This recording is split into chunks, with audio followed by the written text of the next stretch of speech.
Hey everyone, this is week 41, day 5. This is our last day of our interpreting our reference week. And hopefully what you guys have noticed is that we're trying to pick, little bits of information that the photograph can give us and turn that into painted decisions. That's the most important part, the part where we translate, that information into painting. So hopefully we can finish strong. And remember, next week, new theme, so hopefully we'll see you guys there. Bye.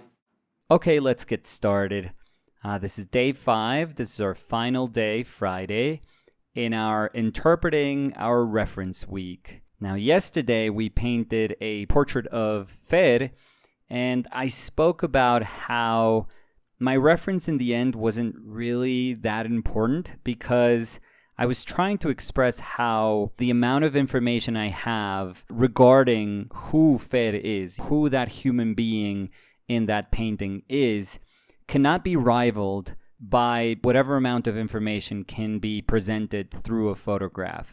So even though I've deemed as highly valuable all the info that we can extract from a photograph, and many, many times I think it is absolutely essential to the jobs I do. At the beginning of the week, I was speaking about how in the years that I worked as an illustrator, we relied upon reference heavily. It was the one thing that could guarantee that we were able to access visually what our client was asking of us. We were effectively translating their vision, the art director's vision, into images. So we had to have all that information. So I've talked about how photography can be an integral part of the act of picture making.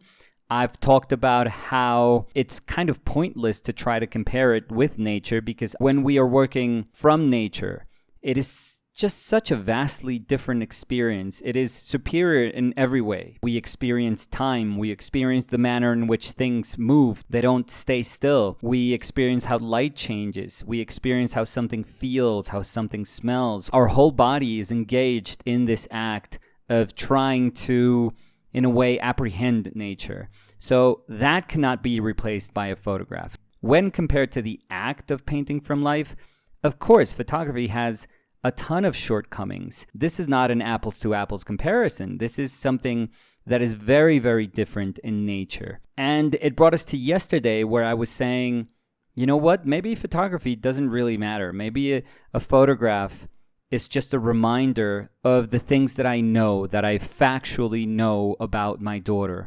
The information that cannot be captured by a photograph, however wonderful that photograph is, it doesn't matter. There is a universe of knowledge that lies within my sensibility that belongs to the way in which I interact in my history with my daughter, Fer, my son, Samu, with my partner, Danny, with my mother, with my sisters, with the people that are closest to me that I want to paint. So those things, those variables, they cannot exist in a photograph. If I hand that photograph to somebody who doesn't know my daughter, who doesn't know Samu, who doesn't know Danny, the only thing that I can expect is for them to say, hey, I was attracted to these little gestures or to this little movement, and that's what I held on to, but I can't really say that I know that person. I can just intuitively maybe, form an opinion of who that person is based on what I see in an image. But I can't really say that I know that person through a photograph and that I'm going to be able to access their personality or the bigness of the life that was that person, all the experiences that that person has had or had during their lifetime. In reality, photography can be both absolutely essential and be jam-packed with useful information, and also in that same breath be kind of pointless, kind of useless, because you can't really access a lot of things that you would have to experience through life, through relationships. In that way, I wanted to hopefully present, a broader idea of what it means to work from photographs. This was not a defense of photographs. And I hope people can kind of understand what I'm saying, but this is not me just trying to defend my decisions or my practice, or me just trying to go through great efforts into trying to justify something. I am completely aware, I'm fully aware of all the benefits that come from painting from life and I'm fully aware of all the limitations that painting from a photograph has. What is the best scenario? Both, honestly. I do both, and I think I do both organically. When I can paint from life. And when it's difficult for me, or when I want to put my efforts elsewhere, which is not bad, I'll take a photo. It doesn't make anything easier. The act of painting, this is not simple. If all it would take to be a better painter would just be this simple thing of taking a photograph, then by all means, everyone just take photographs and paint from them. But trust me, that's not going to make you a better painter. We're trying to exhibit the benefits that working from photographs may have. The ability to solve certain things that would be very, very complex to do if we're working solely from life. But we're also saying, hey, try to balance your life because, again, a good life, a life worth living, is one where you achieve some sense of balance. So if you can, just look for spaces where you can practice from life. If you can find a studio where they have, open nights where models are posing, that's fantastic. And if you can pay $10, $15 just to go there and hang out with other artists and paint for a couple of hours, that's awesome. That's how we build communities. And there's no better excuse to just keep working from life than attending a painting group. I'm sure as human beings, there's going to be a ton of things that kind of separate us. But the one thing that is uniting us is the fact that we want to go there and we want to work for the model. And that's a beautiful thing. So if we can share that space with like-minded people, that's amazing. I was thinking about something yesterday, and I didn't talk about it in the video yesterday, but when I was speaking about being heavy-handed, I kind of went into my mind and I started trying to contextualize that a little bit with the artists that I know. And I know that I spoke about some painters that I think have this very magical touch when they painted very tender pictures. I was giving it a bit more thought, and I remembered one painter that I think is an absolutely brilliant painter in the late 19th century and the beginning of the 20th century, which is Antonio Mancini. And I remember being introduced to Mancini by my roommate. So shout out to Lou Talamo. You're awesome, dude. Love you. Miss you. You're an awesome guy, amazing friend, so miss you. But Lou had a book on Ottocento, 19th century Italian painters. And the cover for that book was this painting by Mancini. And that painting blew me away. I mean, whoa, I immediately was like, oh my God, this painter, who is this guy? Because I knew nothing about Mancini before looking at this book. And eventually I looked for more paintings and I realized this was one of those 19th century painters that was absolutely incredible that you never heard from, in school. And Mancini for me is somewhat of a mystery because later in life, he sort of created this technique, this manner of working where he could translate in his mind as faithfully as he could. And this was very, very important to him, just being right. He could translate as faithfully as he could what he saw from life to the canvas. So he made this thing called graticola, that essentially is just a grid. It's a very irregular grid. It wasn't like just a simple grid, like a simple perpendicular, like square grid. No, this grid actually had like diagonals, and it was very weird. It was almost like irregular. But the thing is, he had two grids, and this is going to make a lot more sense by showing these photographs. But essentially, what he was trying to do is just put that grid in front of his model and then have that grid in front of his painting. And he had to be obviously the same distance away from his painting than from the grid that was in front of the model. And what he would do in order to be right, because this was all done in order to be faithful to what he was looking at, he had to transcribe the information that was in the grid in front of the model to the correspondent, coordinates that were in the grid in front of his painting. And many, many times he pressed that grid on top of his painting, and then he would eventually just lift it and he could soften, if he wished, the marks, the imprint that grid would leave behind. But the thing was, he many times left those marks that the grid would leave on top of the painting as a sort of testament of this act of constantly searching for what was right. But here's the problem that I have. I mean, this was like older Mancini that was doing this. Younger Mancini, there's no evidence in his paintings that he was doing anything like this. And there's a ton of like pastel drawings where it shows that he's just drawing freely, freehand.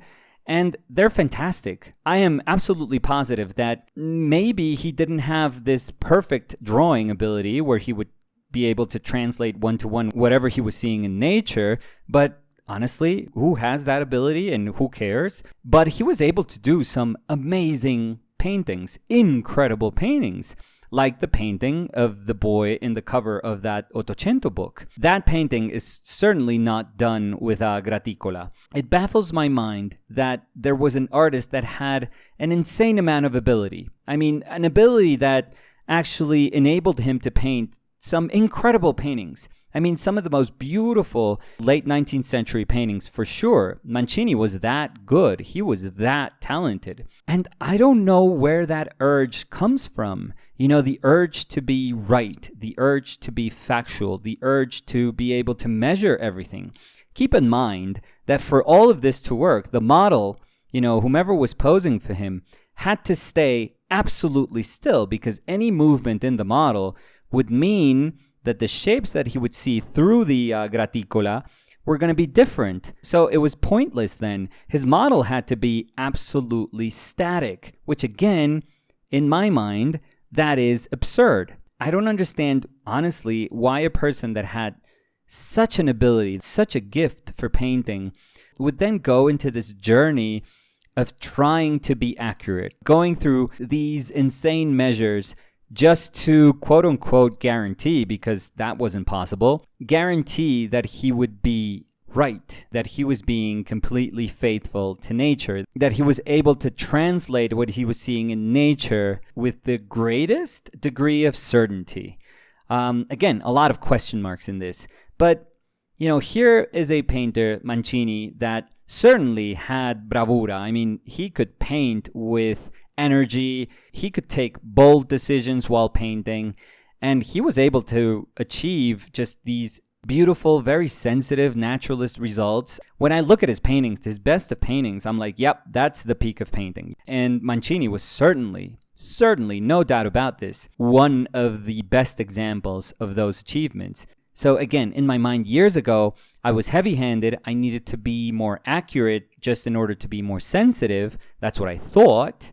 And here's a perfect example of a painter that was, in a way, heavy-handed. He took bold decisions. He was very expressive with his mark making. And he was able to achieve just incredibly sensitive results. And he embarked on this path in trying to be right, and trying to be faithful, and trying to translate every single bit of information, from nature and then place it onto his canvas as faithfully as he could. And I think he was a lesser painter for doing that. I think he became just this very weird, distorted version of the artist that he was. I mean, it's absolutely fascinating. But as a painter, I realized that a lot of things were lost, by him just trying to do this ridiculous thing of making so many sacrifices just to be accurate. And why are we speaking about trying to be accurate today? Well, because we start off with a photo of a fellow painter, Juan Ruiz. I think he's absolutely fantastic. He's a mess. I'm sure he won't mind me calling him a mess. But I think he's a super exciting painter.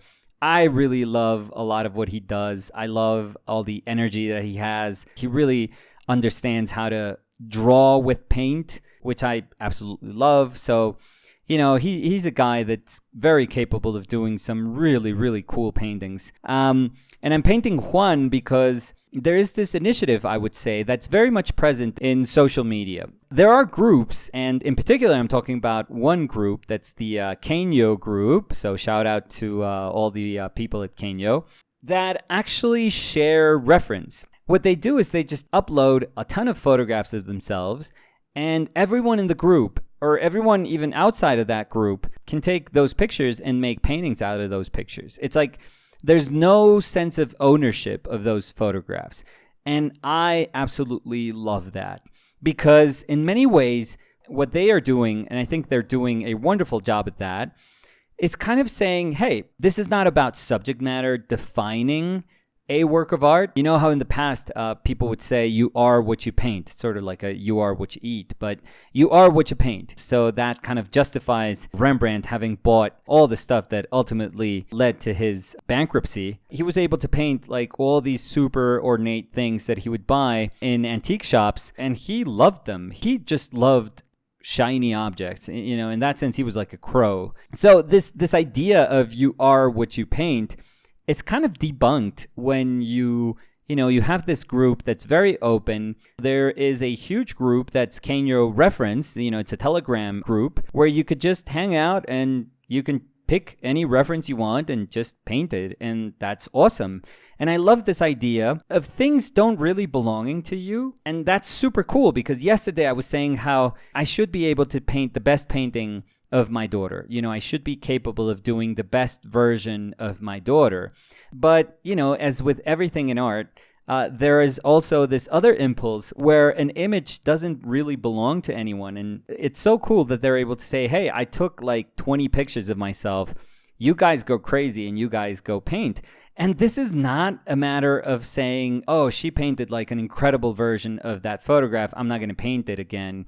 Or, oh, he said he was going to paint it, so nobody else can touch that photograph. No. This is like, hey, anyone that wants to give it a shot, give it a shot.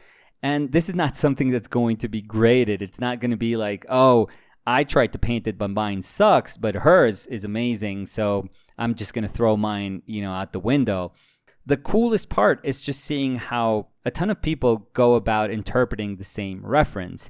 And I love that. I think that inadvertently has such an academic value, but it also generates like a sense of community that I love those endeavors and I love those initiatives. So props to Kanyo.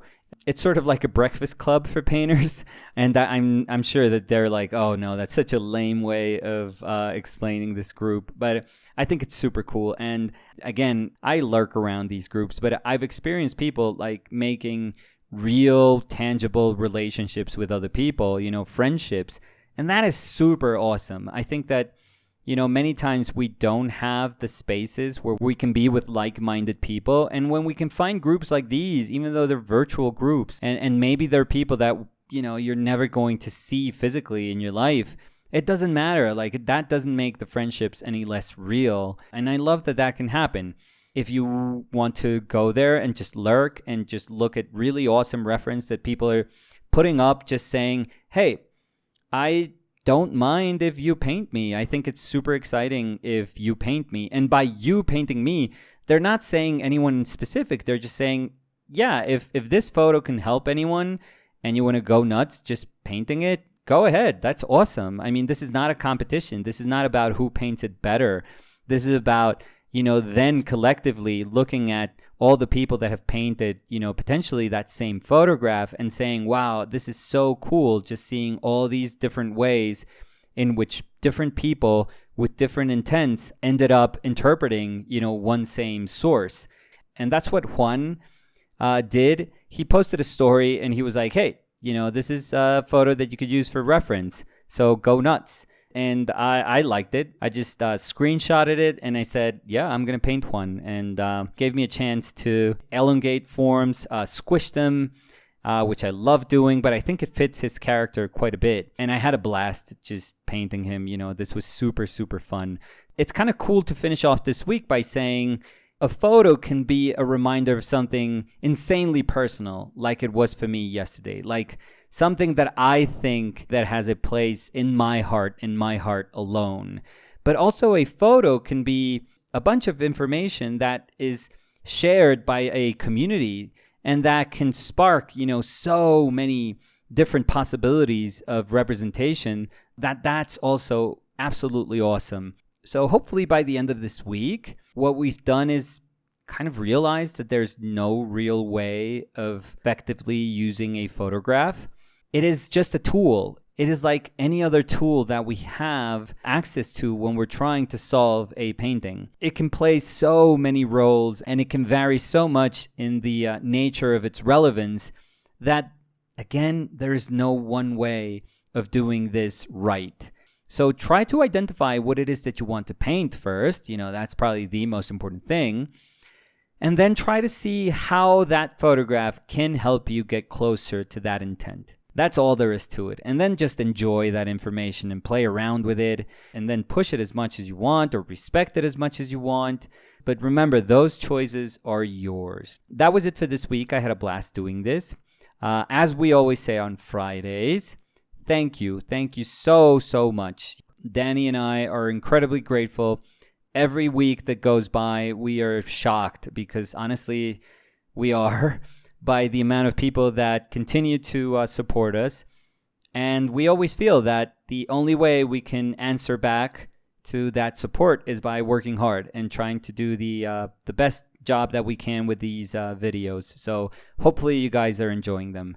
We'll see you guys next week, where we'll have a new theme. And I think the theme is going to be pretty cool. I'll see you guys next week. Thank you. Bye.